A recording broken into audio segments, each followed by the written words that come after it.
All right, here's the lecture for Class 20. We begin with Kinetics of Rigid Bodies, aka Newton's second law for rigid body motion.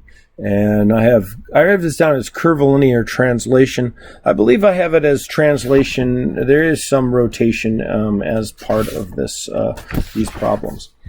Okay, so the bottom line up front, we're going to take the summation of the forces. All right, so Newton's second law that we have been covering for particles still holds true, but now we apply it to the center of mass and for the translational aspect, and for the rotational, we take the sum of the moments about the center of mass is going to be equal to I alpha, right? So this is directly analogous right here, where for a rotational, if you can think of forces when they come to rotation, are moments. Masses when they come to rotation are mass moment of inertia.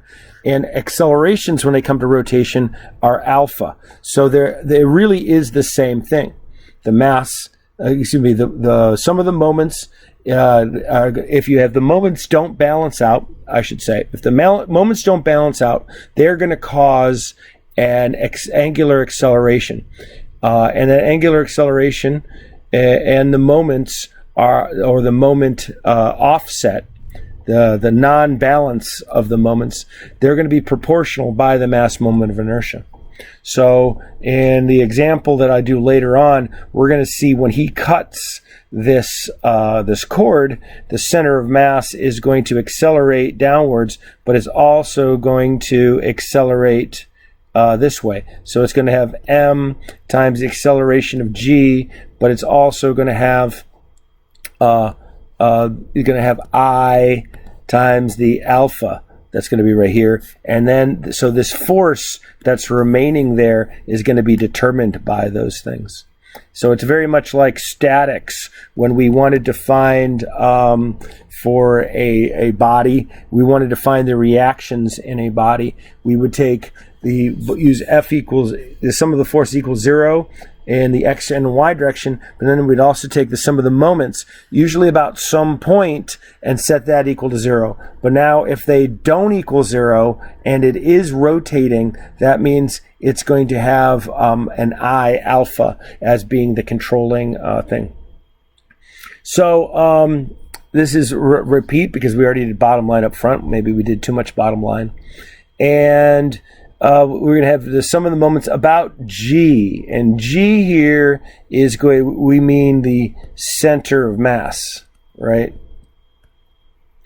And quite often that's going to, in two dimensions, it's going to look like it's the centroid, but that's only applicable when the piece has a uniform thickness and has a uniform density. Then the centroid and the center of mass end up being the same thing. Just a reminder about where some of these things come from. Remember that the sum of the forces equals mass times acceleration. Newton's second law for translation was the time rate change of momentum. And so we had, because if mass stayed the same, that's why we had F equals ma. We have the same thing going on here for the rotational version of this. By the way, this is all still Newton's second law. But now it's the time rate change of angular momentum, right? And so like if the mass moment of inertia doesn't change, that means it's the time rate change of the angular velocity, which we happen to know is the angular acceleration. Now, I could just leave this equation alone right here, and it would be true, but sometimes we want to take it about some other point. Okay, so we want to now morph and have something we're going to call effective moments. We're going to dub this an effective moment. And the reason behind that is to try to accommodate non-centroidal or non-center of mass axes when we deal with that. So we want to be able to make sure that we incorporate all of the things that are going to be an effective mass moment of inertia.